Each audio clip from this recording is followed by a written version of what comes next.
ഒന്ന് നിർത്തേൻ കുട്ടികളെ. പകലെന്നില്ല രാത്രിയെന്നില്ല. ഇനിയൊക്കെ നാളെ ആവാം.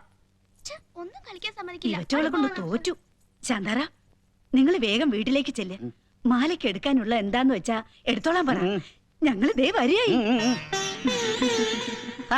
താൻ എന്താ ഇങ്ങനെ മിഴിച്ചു നോക്കുന്നേ? നമ്മുടെ മാല വലിയ പെണ്ണായി.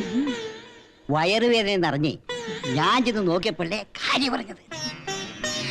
നിങ്ങളുടെ മുഖത്തെന്താ ഒരു സന്തോഷമില്ലാത്ത? എന്താ താനിത് അറിഞ്ഞിട്ടും എന്നോട് പറയാതിരുന്നാണോ? അയാൾ എന്തിനാ പറയാതിരിക്കുന്നത്? അയാൾക്ക് ഗുണമുള്ള കാര്യല്ലേ? അതെന്തോ ആട്ടെ, ചെല്ല്. ഇന്ന് തന്നെ അവളെ പുരയിലേക്ക് കൂട്ടണം.